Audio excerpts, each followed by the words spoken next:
This call is now being recorded. Okay, so good day. So this will be our next topic for midterms, and this will be a part of your midterm exam, of course. So we will be talking about identifying target customers, segmentation, and target analysis. So I just want to share with you a quote by Bill Cosby, who is an American comedian and educator. He said, I don't know the key to success, but the key to failure is trying to please everybody. Okay, so this captures the concept of target marketing or targeting a certain market segment. Um, kung i-relate natin sa lives natin ngayon, sabi niya, the key to failure is trying to please everybody. Why? Because yung mga or each person has their own what has their own preferences. Ayan. And for some, what we do is already okay, but for others, they may not be satisfied. So, kapag ganun, parang mahihirapan naman tayo, baka may stress lang tayo kapag lahat ay piniplease natin, right? So, ganun din sa concept ng targeting. Because we cannot um, target the general public. So, mas okay kapag may specific na market segment para doon tayo mag-specialize. So, um, we will be discussing it deeper as we go on. Okay? So, of course, topic outline, introduction, the concept of targeting, individual and segment-based, strategic, target attractiveness and compatibility, segmentation principles, and conclusion. So, this chapter focuses on the process of identifying target customers, a crucial step in developing a successful marketing strategy. So, actually, the author of the book emphasizes that understanding customer needs and identifying market opportunities is a starting point for any effective marketing strategy. Sabi nga dito, understanding, right? Understanding customer needs and identifying market opportunities. So, dalawa yung concept niyan. So, first, of course, we have to know or identify ano ba yung mga pain points ng ating mga customers. And at the same time, what are the other opportunities that we can exploit or that we can grab for us to grow bigger. Okay, moving on. So let's move on to the concept of targeting. So what is targeting? It's the process of identifying customers for whom the company will optimize its offering. Sabi dito, optimize. No? It doesn't only talk about giving an offering, but when you say optimize, it's like a specialized kind of offering. So for us to specialize on something, we have to identify who our target market is, right? So the logic of targeting. So imagine, for example, meron kang business and then merong dalawang pumunta sa iyo na customer. Si customer A at customer B. So, sino yung una nating i-cater or sino yung i-cater natin? Siyempre, mas maganda, 'di ba? It would be better if we will be selling to both of them, right? Siyempre kasi mas malaki ang kikitain natin kasi dalawa nga yung kinikater nating customers, right? But what if itong customer A is customer A is price sensitive. Si customer B more on quality. Pag sinabing price sensitive, yun yung mga tipo ng tao na mas gusto kung saan makakatipid. Kapag priority niya yung quality, of course, no matter how much is that, as long as he or she knows that there is, na the quality is really good, this customer is willing to pay for it. right? So, there are two approaches. Ito yung main strategies. Ito yung one for all and one for each strategy. Ano yung one for all? Pag sinabing one for all, you will be offering a general product so that both customers will benefit from it. Diba? Okay? Ayun. So, parang general product. Whereas, one for each, this would be customized, highly customized, based on the preferences of your target market. So, one example would be Coca-Cola, which is, of course, more in general, soft drinks naman is for everybody. While for Nike, they customize their products. How? Di ba yung Nike products, mayroon silang apparel, depende sa kung anong sports. For example, meron silang pang basketball apparel, meron din silang pang volleyball, meron din pang fitness lang, pang running, and tennis, ayan, meron silang iba't ibang segment na tina-target. Okay? So that is, they offer a highly customized product. Okay? However, merong downside pag ganyan. Bakit? Kasi kapag one for all strategy, it will not create so much value. So much value. Why? If you remember, right, sabi natin nung mga previous discussions natin, we have to create value. Dapat yung ino-offer natin, it would be valuable to the customer para may bumalik din value papuntang sa company. Yun yung what? Of course, the monetary value and yung mga non-monetary wherein yung yung pagiging loyal nila. Okay?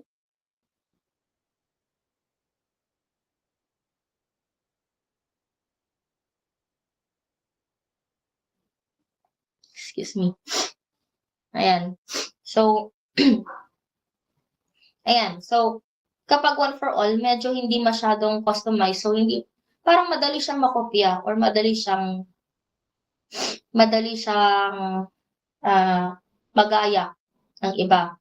Unlike for one for each strategy, it would be highly customized. Ibig sabihin, talagang parang gagawa ka ng isang product for customer A and gagawa ka rin naman ng isa pang product for customer B. However, there's also a problem, no? Kasi if you will target both, by downside yan. Una sa lahat, yung hindi po pa rin sila masyadong masasatisfy.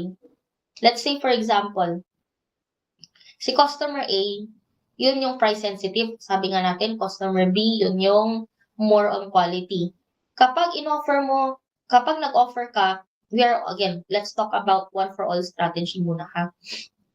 Pag in-offer mo yung product mo ng mura, so ang nasatisfy mo lang is si customer A. But you will not satisfy customer B kasi mas parang iniisip niya na, ay mura, hindi masyadong quality, hindi masyadong magandang quality. Kapag mataas mo naman siyang ipepresyo, sabihin naman nila, ay masyadong mahal. So, syempre, hindi mo na kinikater si customer A, more on customer B ka. Kapag ini-mid-range mo naman, ganun pa din. Sasabihin ng customer A na medyo mas mahal siya kaysa sa dati kong binibili. Si customer B naman, mas mura kaysa dun sa leading brands, baka mas hindi siya masyadong magandang quality. Right? So, yun yung dilemma pagdating sa one for all strategy. Pagdating sa one for each strategy, ang problema dyan, medyo costly. No? Because you are developing a separate offering, medyo baka dehado ka pagdating sa scale of operations. Kung for example, in-offer mo yung mga ng low price, syempre, paano ka magkapa-offer ng low price? You can leverage using the scale. Syempre, parang iniisip mo na pag mas marami kang mapoproduce sa isang araw, pwede mo siyang ibenta ng mas mura kasi yung costing nun, yung fixed cost nun, mas mura. Parang kumbaga, ang fixed cost mo sa isang araw kasama na sahod is, for example lang, is 1,000. Tapos, ang ano yung tawag dito? Ang nagawa mo lang is 3. Right? So, kung gusto mong dumami yung volume para mai-offer mo ng mas mura, so, ang gagawin mo, mag-invest ka sa mga machinery na kung saan pwedeng, or machinery or sa manpower, additional tao, para anong tawag dito? Within 1 day, mas marami kang magawa. So, for example, nag-acquire ka ng machine. So, ngayon may machine ka na sa isang araw, from 3, nakagawa ka ng 20 per day. So, mas ma-offer mo siya ng mas mura. Yun nga lang syempre, yung pag-acquire mo ng machines or pagbibili mo ng machine, kailangan mo ng kapital doon. Kailangan mo ng pambili. So, yun yung medyo, dehado. Baka madehado yung company. Baka hindi niya kaya. Baka hindi enough ang kanyang resources. Or, pagdating naman sa high-end, for example, gusto mong i-cater si customer B din, na gusto is high quality, kailangan mo ring mag-invest sa research and development, which is of course very costly. So in short, pagdating sa one for each strategy, medyo mahal. Okay? Mas mapapamahal ka pagdating sa pag-produce ng product. So yun yung pros and cons ng bawat isa. Okay? So, moving on. Individual and segment-based targeting. So, di ba kanina napag-usapan natin na kanina si customer A and customer B, magkaiba silang preference, yung isa price sensitive, yung isa more on quality.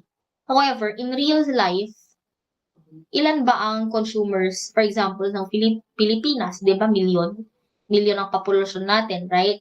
So, kung gagawin natin yun, na isa-isa talaga, i-cater natin isa-isa, good luck naman sa atin, di ba? So, hindi siya smart gawin. So, anong pwede natin gawin? Kailangan nating mag-segment. Okay, anong ibig sabihin ng segment? We are going to group the consumers into segments na kung saan they have similar qualities. So, for example, let's talk about this segment-based targeting. So, let's say the consumer is represented by these dots. Let's say, for example, si segment A, yung quality focused. Quality focus si dark. And then, dark yan. Then, price sensitive, yung gusto niya mura, itong white. Tapos, itong gray, ito yung medyo pwede siyang mag-compromise, parang mid-range siya. Mid-range si gray. Okay? So, it would be wise sino ang gusto mong i-target para mag-align din ang iyong mga tactics and strategies. So, dito sa segment-based target identification, dito sa illustration na to, the company is targeting the dark circled ones who are the quality focused. Yan. Quality focused. Ito yung price sensitive. Ito yung mid-range. So, dito tayo mag-focus. Okay?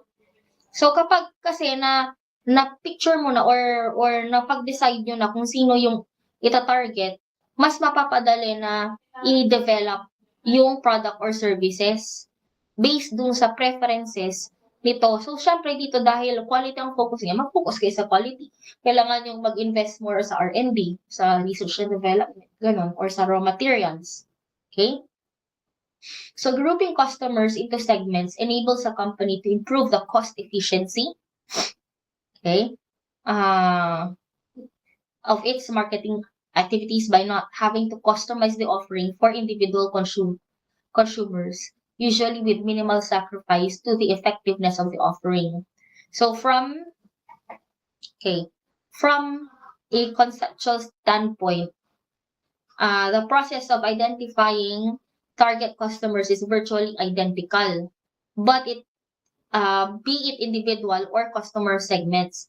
But the key difference is that in addition to identifying the needs of the target customers, segment-based targeting involves grouping customers with the similar needs into segments, a process commonly referred to as segmentation. Now, moving on to dito. In market with the large customers, companies should consider developing offerings for groups of customers with similar characteristics, which are the customer segments. So, yan. The approach is known as segment-based targeting. Okay. Moving on, strategic and tactical targeting. So, customers vary in two main aspects, their needs and resources and their readily observable characteristics. Okay, ano na ulit yon? Two aspects of customers, needs and resources and characteristics. Diba? Dito papasok yung need to buy, want to buy, ano na yan? Capacity to buy. The need, the want, and the capacity dapat parehas na meron dito sa number 1. And also, dyan papasok yung common characteristics ng mga customers. Ayan. So, syempre, yung mga characteristics kasi very observable. Madali mo silang ma-identify dahil mag-observe ka lang, makikita mo kung paano sila mamili or parang ganon, or anong preference nila. So, when you say strategic targeting, it focuses on the value defined by customer needs and the potential to create value for the company. Again, value defined by customer needs and the value for the company. If you remember again, di ba, sabi natin, we have to create value to the customers so that the customers can also give back the value. How? Through monetary value and at the same time, their loyalty, right? Their word of mouth. Ayan. So we have the criteria for evaluating target customers. We have the target attractiveness, the ability of a given segment to deliver superior value to the company. Compatibility naman, it's the company's ability to fulfill the needs of target customers better than the competition. Tactical targeting naman, it focuses on customer profile, which includes age, gender, ayan na. Si tactical targeting, ito na yung market segmentation. Okay. Let's talk about the target attractiveness. Okay. So, there are two components of target attractiveness. First is the monetary value, yung sinasabi ko kanina, and the strategic value. Strategic value. Okay. So, as you can see, target attractiveness, company goals, dapat company goals aligned or ang tawag dito, depende din sa resources kung paano niya mapupunan yung company goals or paano niya ma-cover yung company goals. Okay. So, ayan. When you say monetary value, let's talk about the customer revenues. Of course, again, yan yung kikitain from the customer. Whereas the costs of serving target customers, ito yung ginastos. Costing, ginastos sa pag-serve ng customers. So, it can include incentives, post-purchase support, and loyalty. Ayan. Yan yung under ng target attractiveness. Okay? Now, moving on to strategic value. So, it refers to the consumer's ability to create non-monetary benefits. Non-monetary benefits. Okay? So, there are 4 main types: the product line, scale, communication, and information. So, ano ba yung product line value? So, it reflects the synergies between the focal offering and other offerings in the company's product line. So popular examples of such synergies involve a manufacturer developing a low-priced entry-level offering to facilitate the sale of a more profitable offering. Kang pang merong, say for example, sa phones na lang, ayan, merong basic na phone na mas pinakamura, tapos meron silang mid-range, tapos meron silang flagship. So meron silang iba't ibang product line, but they have the same brand. Okay? That's an example of product line. Next one would be scale. So dito, when you say scale, ito yung laki. Refers to the benefits received from the scale of the company's operation. So for example, yung mga customers na medyo price sensitive, na low balling, ganun, or cheap, parang ganun, kaya nilang i-cater yun kung malaki yung manufacturing nila. Kasi kaya nilang mag-produce ng mas mura. Parang ganun sa sinasabi ko kanina. So they can produce large volumes of a certain product, then with minimal cost, then they can offer it at a very low price. That is one example of scale value. From the word scale, size, ayan. Next one is communication value. How customers influence the others. Diyan papasok yung mga word of mouth. Word of mouth. Ayan. Yung mga testimonials or reviews. Ayan. Then, information value. Like feedback. Ayan, feedback. Feedback and info that can help the marketing intelligence. So, ano yun? Okay. I want to share with you my experience with Huawei. So, for the information value, okay? So, when I bought this tablet, after a month, somebody called me from Huawei and then asked a survey. They asked me about how was my experience in using this tablet. Was I able to draw very seamlessly, or was the experience good? And then they also asked me kung ano yung mga additional things or upgrades na pwedeng kong isuggest. So, sinabi ko na medyo jahe or medyo hindi maganda sa experience, yung talagang limited yung capacity niya pagdating sa Google. Kasi nga alam naman natin yung ano ng Huawei and Google, right? So, parang mapili siya sa mga apps and marami pang pwede namang work around, pero hindi niya kayang mag-direct, parang ganon. Parang kailangan ko pang mag-download ng Gbox, whatsoever. So, we all know naman na Google is what we use at work, right? And emails, ayan. At the same time, I also told them that why not have another port for charging because it has only one port.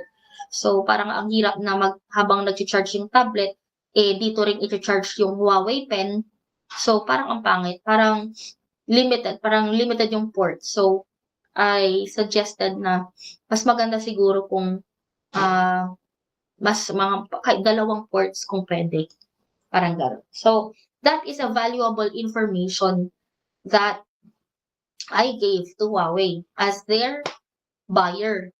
Okay, as one of those who bought their tablet, so that they know how to create changes when they release another model of their tablets. And the next one is these are target compatibility, diba? Sabi natin dito na pala. For when it comes to after ng target attractiveness, we now move on to target compatibility. Ability to fulfill the needs of target customers better than the competition. Then, so after that, we have the strategic assets. So these are the different resources na pwedeng mag-leverage sa isang company para mas maganda or mas maging angat siya compared with the competitors. We call it the strategic assets. So, First one would be the business infrastructure.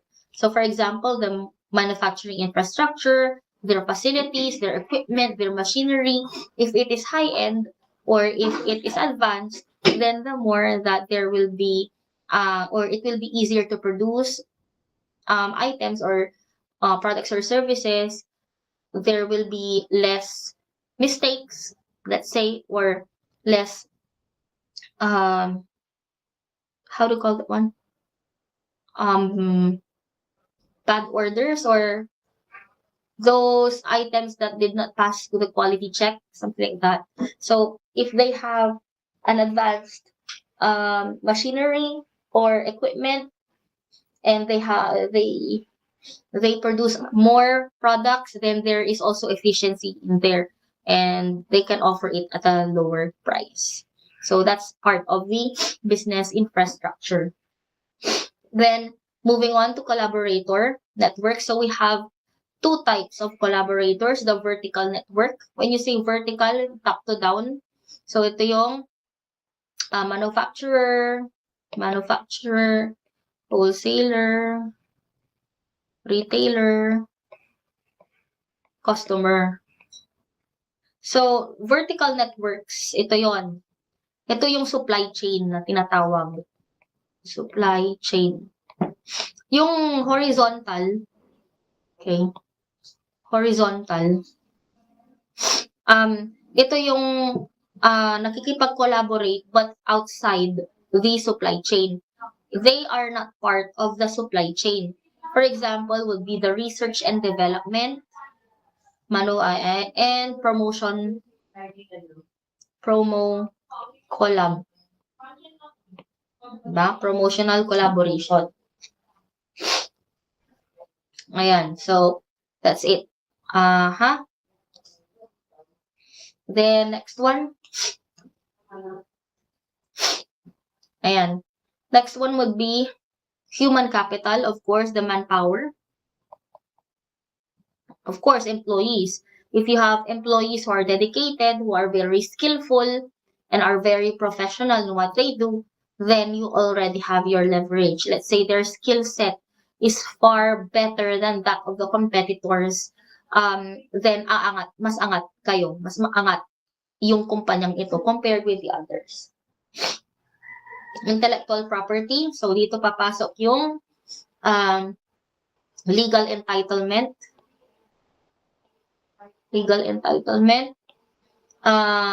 Like industrial and copyright. Ayan. Strong brands.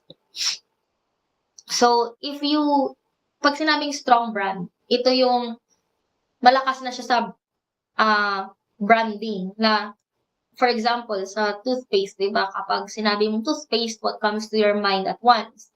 So, that is Colgate. Malakas. Ibig sabihin, yun yung unang, parang nai-attach na natin yung commodity doon sa brand. So, that would define a very strong brand. Right? Like, ibig sabihin sila yung leading doon sa industry na yun. Okay? Of course, established customer base. Kumbaga, kung na-penetrate na nila yung market and hindi sila nagba-brand switch, na-establish na nila talaga, na sa kanila lang talaga yon, then that would be better, right? They would have, or they can have leverage over the other competitors, right? Because, kumbaga, suki na nila, hindi na maaagaw ng iba. Established na, in-accept na lahat about sa company. And kung meron mga new offerings, nandun na kasi si brand loyalty. So, yun pa rin ang tatalangkiligin pa rin nila yung company na yun. Okay? Next, synergistic offerings. So, these are strategic assets to the degree that they facilitate customer acceptance of related offerings. For example, Windows operating system can be viewed as a strategic asset for Microsoft because it ensures product compatibility, thus facilitating customer adoption of related software offerings. Ano yun? So, synergy. Ibig sabihin, kumbaga, meron ng mga companies kasi na nag-offer ng product and then yung accessory medyo ganun din, parang dapat same brand yung mga accessories. For example, yung dito sa sinabi ko kanina about the Windows, parang, sa lahat ng mga laptops, gano'n. Laptops, PC, kadalasan na OS ay Microsoft or Windows. Windows operating system kasi compatible siya sa halos lahat ng devices. And at the same time, madalas nating gamitin ay ang Microsoft Office. Why? Kasi kahit na, oo, nara-run nga yung WPS, pero minsan yung formatting kasi mababago din pagdating sa WPS 'pag ida-download. And mas marami na kasing users, ang mas gamay ang Microsoft Office. So, isa din yon na very strong ang kanyang brand and ayun nga, parang super compatible na kasi siya sa mga devices natin. Okay? So, yun. Another example, ayan, sa mga tablets and devices. So, may mga accessories like pens, like keyboards. Although merong mga generic na pens and keyboards, but somehow may mga delays. Sometimes it is compatible, but not really that compatible, or there are some delays or some glitches that can happen kung hindi talaga yun yung brand ng accessory na binili mo, right? So that is another example of synergistic offering. Access to scarce resources, very easy to understand. Let's say for example, ang iyong lupa ay merong ano diyan, kuhanan ng oil, for example lang. So syempre, meron ka may oil reserve ka diyan o gold reserve. Ayan, edi syempre sa'yo yun. So, may resource ka na wala sa iba. Okay? Next one, access to capital. Of course, the more capital that you have, the more items that you can acquire or the more things that you can do. Because, syempre, may pera kang pang-invest sa kung saan, yan, pang-acquire ng property, pang-acquire ng machines, 'di ba?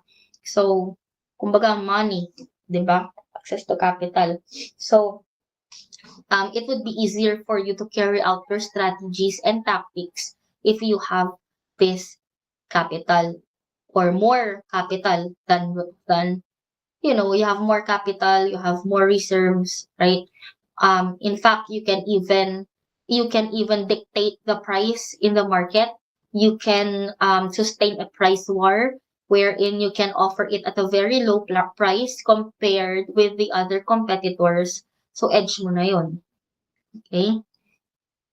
Ayan. So, this is the resource advantage principle. So, ayan. So, a company's goal is to identify customer needs that it has the unique resources to fill. So, ito yung target natin. So, may company resources, tapos may na-identify tayong need na pwedeng i-cover ng resource natin, right? These are the optimal target customers because the company can create superior value for these customers and serve them in a way its competitors cannot. Because of their attractiveness and lack of competition, such markets are often referred to as the blue ocean. In its pursuit of the blue oceans, a company must avoid the red oceans, characterized by intense competition because both the company and its competitors have matching resources to fulfill customers' needs. So, ito yung blue. Blue. Ito yung red. Ito yung red. Red ocean. Red ocean. Red ocean. Ayan. So, yan ang dapat iiwasan. Kasi, meron ding ganitong resource, may resource ka din, at merong need. So, iiwas ka dyan.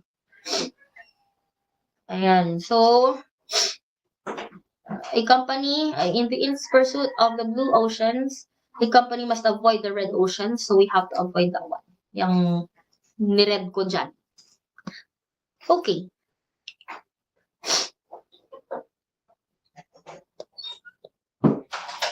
So we have also the segmentation principles.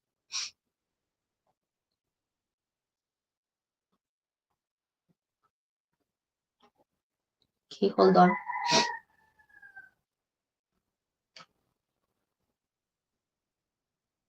So 4 key principles of segmentation. Ayan. So we have the relevance. Relevance, it should group customers based on their likely response to the company's offering. There's virtually an infinite number of criteria that one could use to divide customers into segments.